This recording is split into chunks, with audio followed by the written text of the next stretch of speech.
Alright guys, TacticalRab back again today. Hope you're all doing well and enjoying your day so far. Welcome back to Valorant News, and the first two teams to qualify for the North American Challenger Stage 2 have now been confirmed. Not the two that a lot of people were expecting, with Tarik calling out many organisations including Sentinels for not boot camping for this event, questioning their commitment to really pushing it for the maximum. Very much enjoyed your thoughts in the comment section below. Hit the like button if you enjoyed the video. Subscribe if you're new as always, I would greatly appreciate it. Not far off 16k, just absolutely love to see it. Firstly, some quick rostermania stuff. The Misfits Game Changers team, they're signing a player called Fluorescent, 15-year-old female player to their roster, so hopefully everything works out for her. I'm pretty sure she's too young to actually play in like one of these upcoming tournaments, but you know, from there we'll see how it goes. This also to mention real quick here from Ye, because just discussing kind of the general Sentinels meta really in the game right now, the fact that right now Chamber, of course Ye uses a fair bit, is pretty much the dominant force, and yesterday we saw the potential of a nerf that might come through to kind of reduce the amount of traps he has effectively, like from 2 down to 1, which seems like a strange nerf, just because he has all the slows, he has the AWP, he has the fact that he can teleport every 20 seconds or so. Like, it's crazy how strong he is compared to, for example, Killjoy, Cypher, and even Sage's Ye points out that he reckons they're already becoming rather niche. It's too easy to bait out the utility or get past it via easy movement abilities,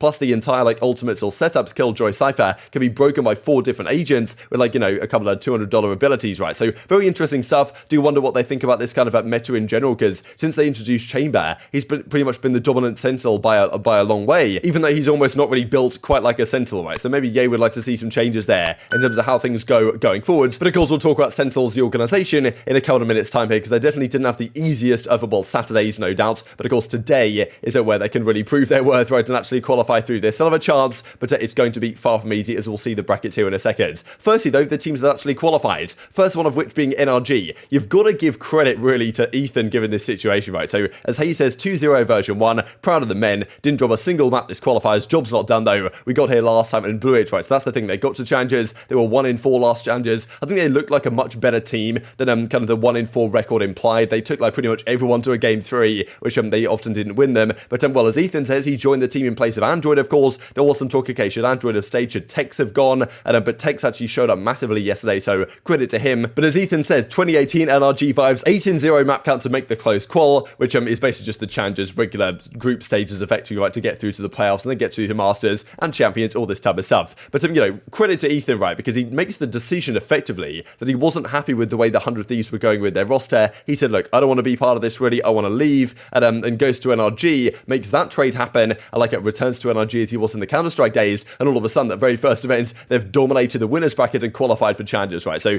gotta say, great decision, it seems from Ethan. Of course, 100 Thieves could still qualify, but it's looking relatively slow in this tournament, especially with the teams they're going to have to play if they do want to make it all the way through. We'll see that here in a second. Now, the other thing that was going on, of course, was Sentinels versus FaZe Clan. This is a match that happened. If Sentinels won this one, we'd have had a Sentinels versus TSM match for the first time in a very long time. They're head-to-head, actually, over at VLR.GG. You guys always ask, you know, what website this is. VLR.GG. I always leave some sort of link in the description down there, but you guys can find pretty much all this stuff over at the website. So the head-to-head between Sentinels and FaZe was dominant in their favor. They'd beat them every single time. I'm pretty sure FaZe hadn't even won a map on them all the other times they played. This is, of course, 2020, 2021, but yesterday was a very different story. This is one particular map, actually, I just thought was absurd. Like, look at this. We've got babybay and Dicey. Pretty much sums up their tournament run so far, to be honest. Like, yes, Poach, Superman, and Poise were doing their job, kind of the old Rise guys, effectively. But, like, wow, babybay and Dicey were absolutely killing it on the agents they were playing. Like, this particular scoreboard is absolutely absurd. But, yes, this FaZe Sentinels game goes all the way to game 3. It's a significant advantage at the time for FaZe. Sentinels bring it back, I believe, to 12-11 before a 1 versus 1 goes down. And I think it was Superman that actually might have closed it in the end. But Dicey was making plays. There were some great moments in this game, but FaZe close out the Haven at 13-11, I think, in the end. And yeah, win this series 2-1 over Sentinels, dropping them down to the lower bracket and putting FaZe all the way through. So very impressive work from FaZe. But yeah, Sentinels fall to FaZe. Like, they've been looking very good, the new FaZe team, of course. But like Sentinels, you would think in theory, they should come in here and handle business, right? They make the package change. It does just look like when you watch Sentinels play that,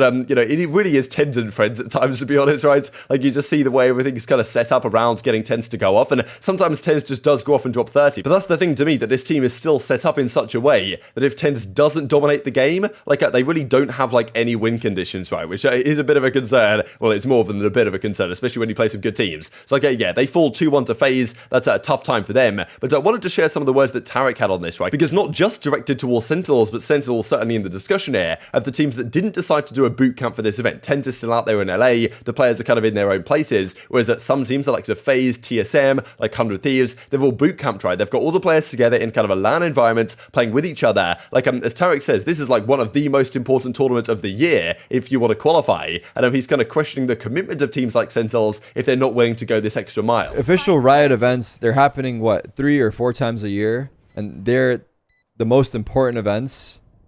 They're the most prestigious. They're the ones that matter. So I feel like as a team that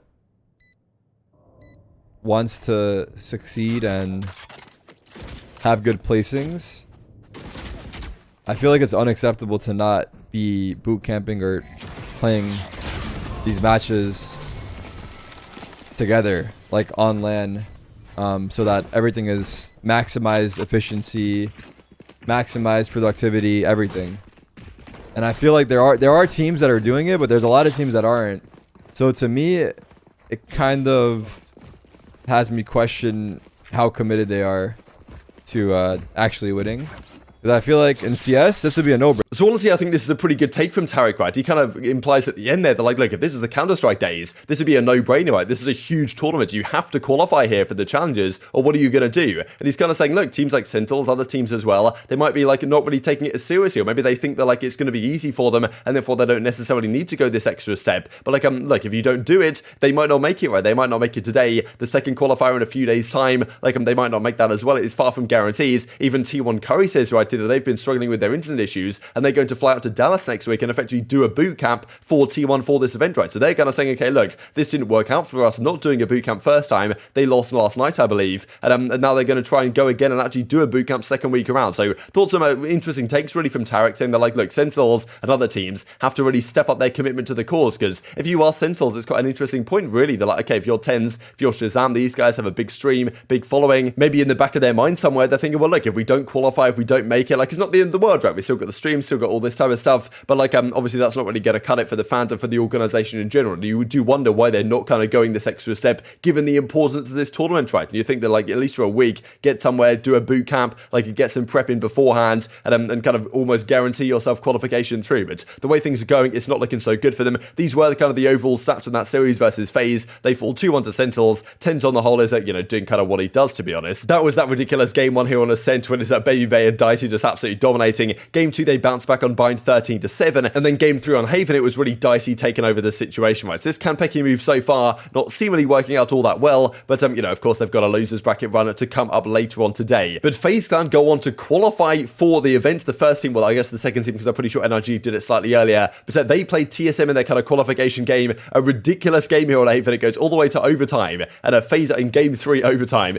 15-13 for FaZe over TSM, so gutting for TSM to lose this, because this is a qualification match to get to the main event, but of course, the way that TSM lost this, I'm sure they're still feeling pretty confident they can make it through either this qualifier or the next one, but of course, well, they've only got one more chance later on today in a match they all play. We'll see who they might be playing. Could be 100 Thieves if things that work out in their favor. But as babybay says, POV, your TSM, like he basically said, like, love you, Corey, but unlucky lads, what even happened to you in that series? FaZe qualify, so credit to them. Like, and on babybay and Dicey, really, were just dominant forces this event. Great to see babybay back in form, and also Dicey after the count of the careers here, sound on 100 Thieves, sitting on the bench for a while, gets this spot on FaZe. Now they bring in the Rise core, and now they've really elevated their level even further than they already were. So credit where it's due. They got back in this stage, and these are now the 6 teams so far that have officially been confirmed. Optic, the Guard Cloud, and xNed, they were there already. NRG and FaZe, the first 2 teams to officially qualify through the first open qualifier. 2 more teams will be determined today, and then 4 more will happen in the open qualifier next week. So there's still a lot to come here, but the first 2 teams have been locked in. NRG I certainly would have predicted. FaZe I thought was probably there or thereabouts on the cusp, so they very much impressed me yesterday. And as Sabrosa says from TSM, GG's lost 2-1 to FaZe Clan, played terrible, should have closed out the comeback on Haven. Congrats to them though, still got 1 more best of 3 tomorrow. We'll see who they play in just a second here. Now 100 Thieves could be one of their opponents. They played Gen.G, of course they lost a series to TSM 2-1 to drop down to losers brackets. They just about survived their series against Moon Raccoons, I believe that was a 2-1, was far from easy. Then they played Gen.G, they were down 1-0, they took the splits, they ended up closing it out, but it's got to be said, this clip, especially from JC Sani right here, was unbelievable. I guess I'll just try and bring this up on the big screen for you guys, because this is an absolutely stunning clip with the Sheriff. Like at 1, 2, like the third flick is just disgusting, and then kills the last guys as well. Literally last bullet in the mag to take down Derek right here. That is just a beautiful ace. And you do have to think this must have felt really good for JC Sani, because now on Gen.G, at the time at 1-0 in the series, against of course 100 Thieves, the team that decided not to continue with him, he goes back to Gen.G and does something like this. Of course, look, 100 Thieves do get the better of them in the ends, but thought this was a crazy moment, to be honest. And as Ye says, welcome JC Sani back to 100 Thieves, right? Maybe it was a bad decision getting rid of him.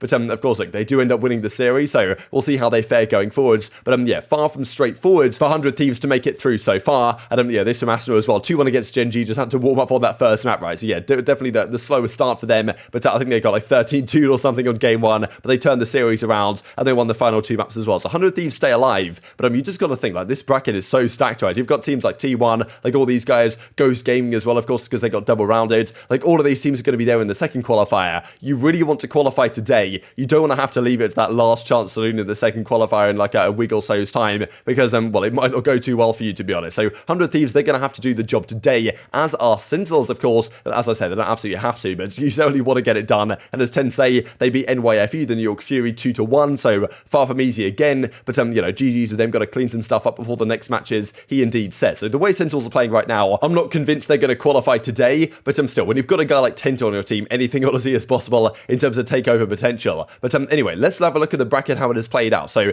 NRG took down version 1, that being the team, of course, with wardell on it for now, with instead of Whippy, right? We'll see if he can potentially play a next qualifier if they don't make it through, but they still certainly could do later on today. They did a great job even getting to the upper semi-finals. They took down Evil Geniuses. I believe 100 Thieves went on to beat EG as well on the lower side, so big work really, because EG last, of course, they were in the qualifiers, or they were in the challenges in stage 1. Like, I'm not a particularly great team there, but they've been looking to get back in again. So NRG qualified through this kind of part of the bracket. Then it was FaZe that qualified through this part. TSM took down LG took down Gen.G, this type of stuff as well. Sentinels lost this series that we did indeed look at, and now this is the absolute stacked lower bracket. So as you can see, 100 Thieves took down Gen.G. I believe they beat Moon Raccoons just before this one. Then they beat Evil Geniuses as well, 2-0, to now play Knights later on today. So Knights versus 100 Thieves, the winner of that plays TSM to qualify. And if 100 Thieves do beat Knights, which I think is even then pretty doubtful, but even if they do, TSM got their number, like they had their number the first time they played them, right? So to me, TSM are probably favourites here to get that third qualification slot. Then on the other side, Sentinels LG version 1, really tough to call. Like, I'm not sure how to even call this top series between Sentinels and LG. I can see LG taking it, but it could go either way. Then version 1, obviously they've got wardell in their team. That's not their ideal roster either, but in fairness, they've probably even got more practice time with that team than Sentinels have with Kanpeki over just the last few days. So I don't know how to call this one. Very much intriguing your thoughts and all this stuff in the comment section below. Daph is still confident that I had to make it entertaining for the fans all across the globe. Losers run continues to run, but if it doesn't work out for them, will they take Tarik's advice and get a boot camp going for next weekend? Very much intrigued your thoughts in the comment section below. Hope you guys enjoyed the video. If you did enjoy it, hit the like button. Told you YouTube God, this is a good video. I was like, you should see it as well, and hope grow the competitive Valorant community. Thank you for watching as always. Take care of yourselves,